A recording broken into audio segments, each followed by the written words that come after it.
성탄절은 많은 사람들이 기다리는 절기입니다. 백화점에서 상품을 파는 사람들은 성탄절 특수를 기다립니다. 교회마다 작은 전구를 이용하여 개척교회든 큰 교회든 성탄 트리, 장식들을 합니다. 성탄용품을 만드는 회사에서는 1년에 한 번 오는 이 대목 장사를 잘해야 합니다. 또 노숙인 쉼터나 무료 급식을 하는 단체에서도 성탄절이 되면 교회의 손길을 기다립니다. 어려운 사람들, 교회의 손길을 기다립니다. 또한 사랑하는 연인들도 성탄절이 되면 무엇인가 서로에게 기대하며 그날을 기다립니다. 이들에게는 성탄절은 낭만의 계절입니다. 과거의 성탄절에는 늘 교회학교 행사가 있었습니다. 옛날에 연극을 하면 마리아와 요셉의 이야기는 늘 단골이었습니다.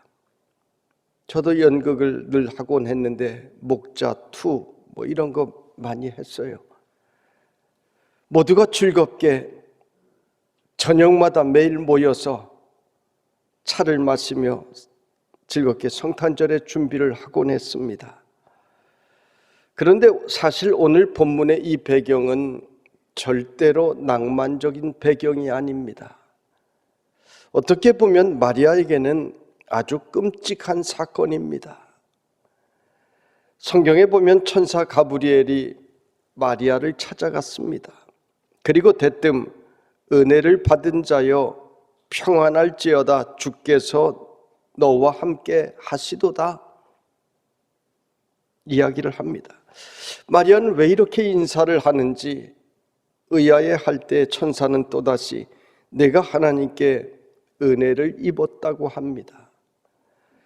그 은혜란 다른 것이 아닌 내가 잉태하여 아들을 낳을 것이라고 하는 놀라운 소식입니다. 처녀가 잉태하여 아들을 낳을 것이라고 하는 소식이 어떻게 은혜가 될 수 있습니까? 이것은 상식적으로 있을 수 없는 일입니다. 그리고 이런 일이 일어난다 하여도 이것은 마리아에게는 비극의 시작입니다. 당시에 처녀가 잉태하면 돌에 맞아 죽어야 합니다. 마리아는 요셉과 정혼을 했다고 했는데 다른 기록에 보면 마리아는 13살이었다고 했습니다. 당시에는 식민지이기 때문에 조혼의 풍습이 있어 12살에서 15살까지 미리 정혼을 하곤 했습니다. 그러니까 아주 어린 나이입니다. 그러니 얼마나 여러분 충격이 크겠습니까? 사람들은 어떤 사건을 대할 때 먼저 자기 자신의 문제부터 생각하는 것이 본능입니다. 교회에서 여러분에게 내년에 무슨 일을 맡아주십시오 하면 그 순간 먼저 내 생각부터 합니다. 내가 그 일을 감당할 능력이 없는데, 내 형편이 그렇게 되지 못하는데, 내 건강이 그렇게 되지 못하는데, 내가 물질이 부족한데, 내 자신의 문제부터 사람들은 생각합니다. 마리아도 아마 그랬을 것입니다. 어떻게 내게 이런 일이 일어날 수 있을까? 왜 내게 이러한 일이 일어나야 한다는 말인가? 답답해했을 것입니다. 그런데 천사는 이 엄청난 일이 은혜라고 말합니다. 은혜.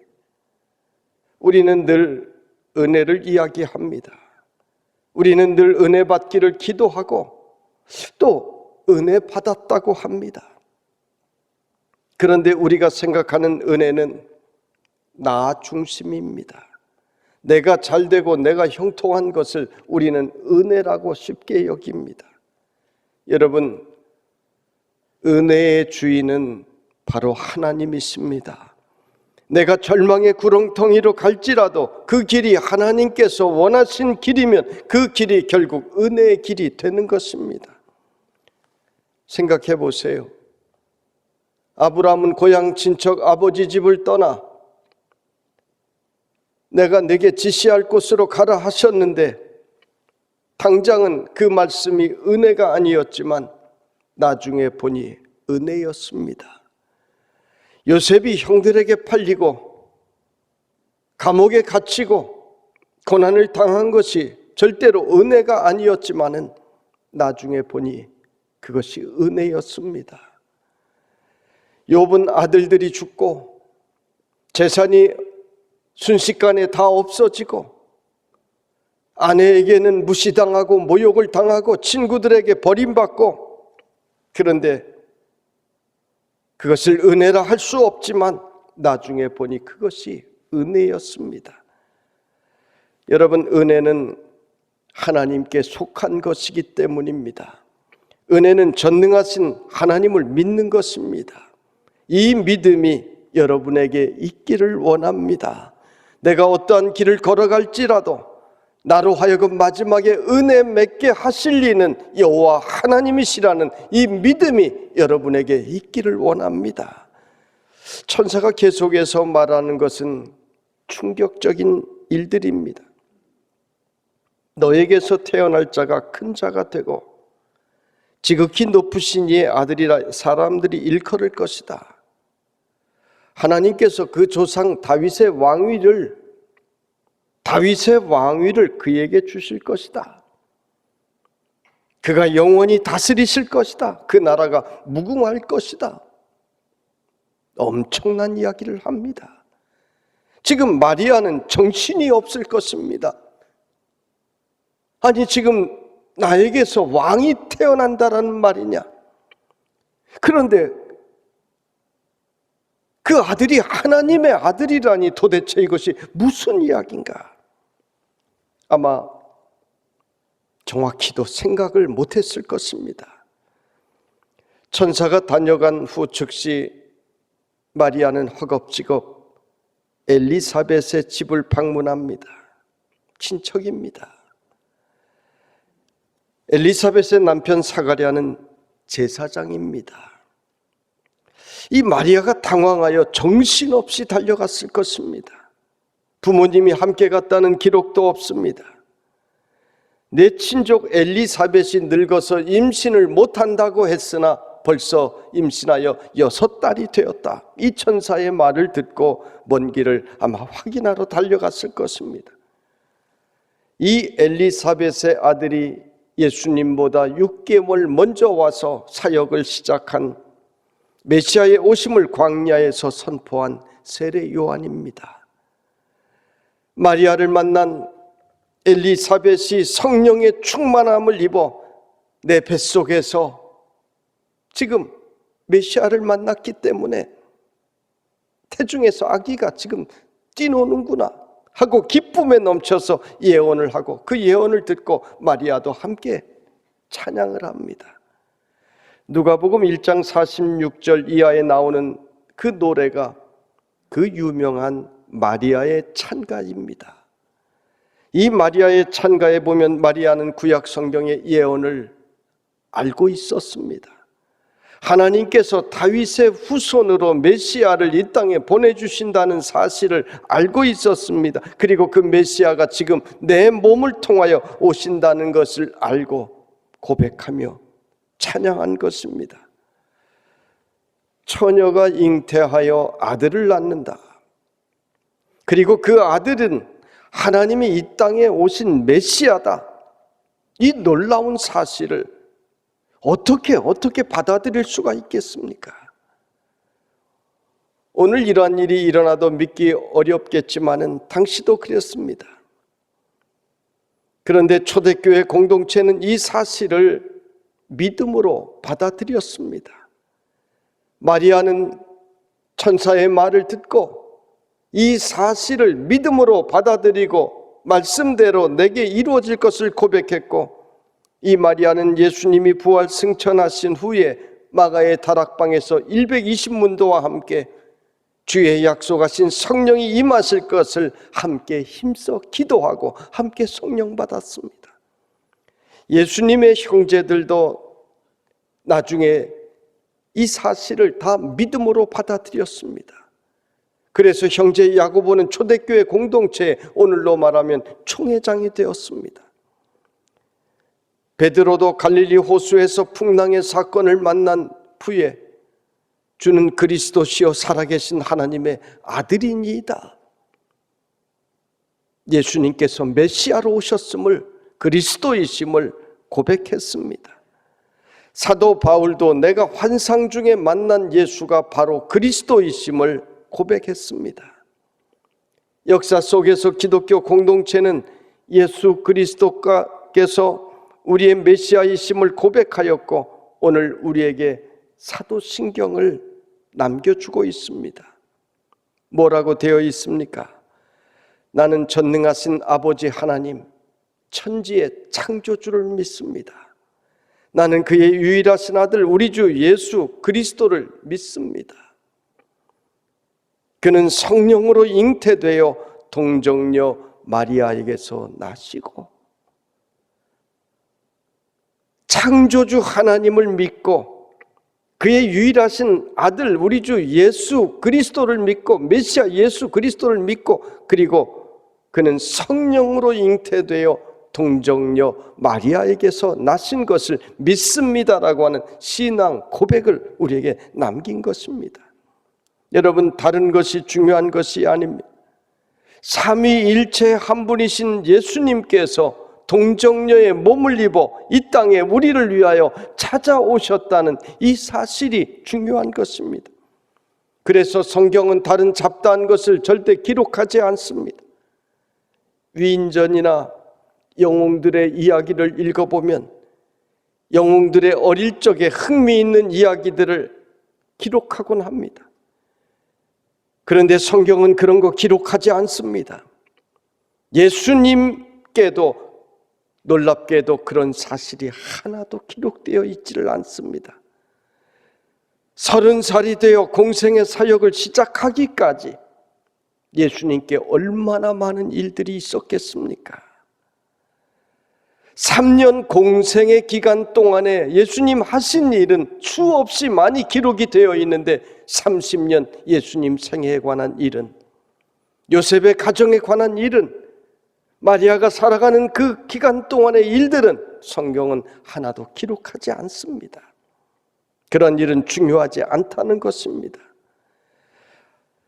하나님께서 인간의 몸을 입어 이 땅에 찾아오신 것은 오직 우리를 죄에서 구원하시기 위하여 찾아오신 사건이기 때문에 오직 그것만을 기록한 것입니다. 물론 정경으로 채택되지 아니한 외경이나 위경에 보면 그런 이야기가 일부 나오기도 합니다. 예수님께서 아주 어릴 적에 기적을 행했다, 가톨릭에서 함께 쓰는 외경에 보면 그런 이야기도 일부 나옵니다. 그러나 정경을 결정할 때 이러한 일들은 이후에 기록된 것이라 보고 우리가 쓰는 정경, 성경에 포함시키지 않았습니다. 사도 바울도 보면 성경에 가장 많은 책을 기록한 사람이지만은 그 많은 글들 속에 자기의 철학이나 자기의 어릴 적 이야기나 집안 이야기나 자기 개인의 이야기를 하나도 기록하지 않았습니다. 성경은 인간의 이야기를 기록한 책이 아니기 때문입니다. 예수님은 여자의 후손으로 세상에 오실 것임을 예언한 구약의 말씀대로 결혼하지 않은 동정녀 마리아의 몸을 통해 이 땅에 오셨음을 오늘 성경은 우리에게 기록해 주시고 있습니다. 구약의 말씀이 이루어졌다는 것입니다. 남자로 인해 태어나는 것이 아닌 말씀으로 오신다는 것입니다. 말씀으로 오신다는 것이 무엇입니까? 하나님은 말씀이시기 때문에 하나님의 그 말씀으로 인하여 말씀을 듣고 말씀을 통해서 메시아는 이 땅에 찾아오신 것입니다. 말씀을 이루기 위하여 찾아오신 것입니다. 창세기 3장에도 성경을 시작하며 메시아는 여자의 후손으로 오실 것임을 놀랍게 기록했습니다. 이사야 선지자도 보라, 처녀가 잉태하여 아들을 낳을 것이요 그의 이름을 임마누엘이라 하리라. 임마누엘은 하나님이 우리와 함께 계신다라고 하는 뜻입니다. 창세기 3장에 기록된 말씀이나 즉 여자의 후손으로 온다는 것이 도대체 무슨 의미인지, 또 처녀가 잉태하여 아들을 낳는다는 것이 무슨 의미고, 왜 임마누엘이라고, 왜 하나님이 그 아들을 통하여 우리 가운데 계신다고 했는지 아무도 몰랐지만 말씀이 이루어진 이후에 우리는 이 사실을, 만세전부터 하나님께서 성경에 기록하신 그 뜻을 우리는 비로소 알게 되었습니다. 하나님이 처녀의 몸을 통해 이 땅에 오셔서 우리와 함께 거하실 것임을 예언한 놀라운 말씀입니다.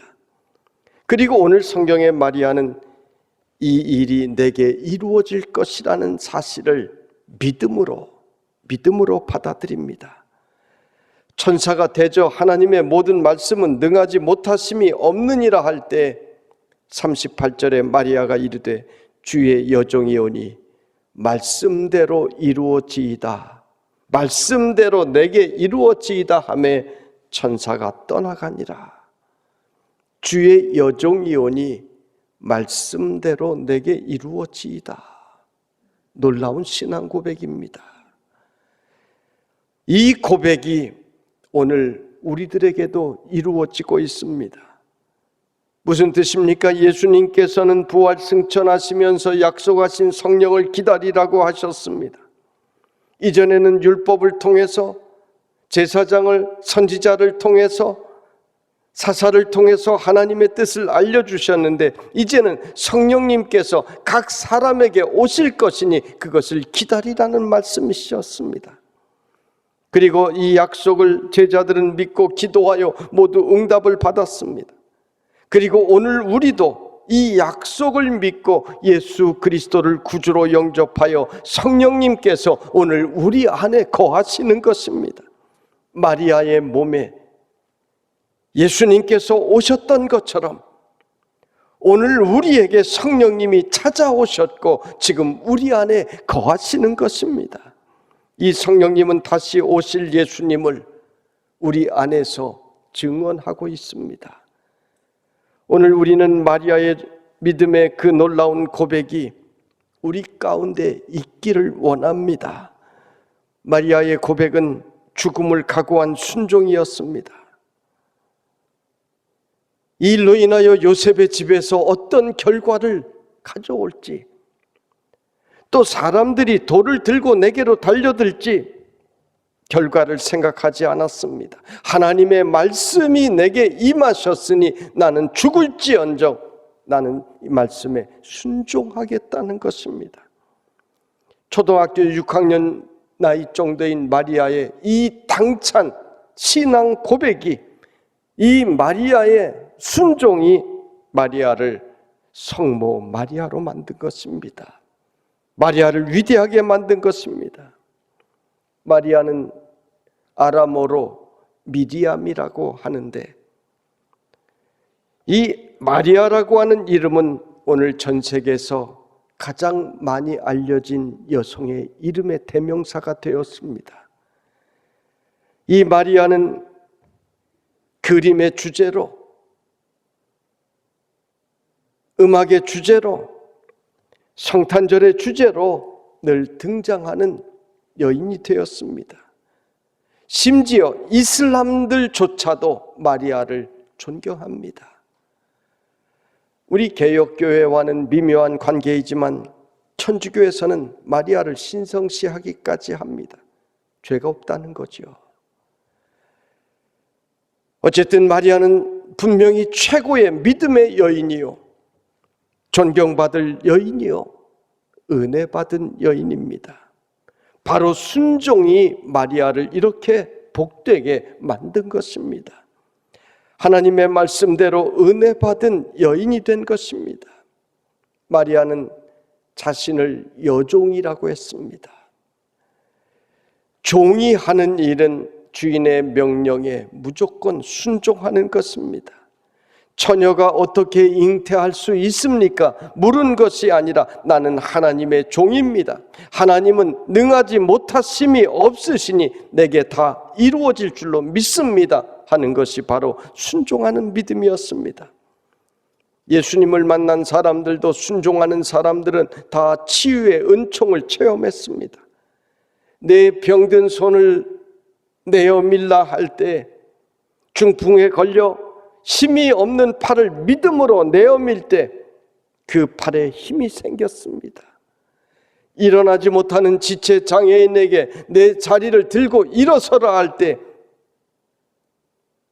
38년 동안 일어나지 못했던 이 병자는 일어났습니다. 일어났더니 기적이 생겼습니다.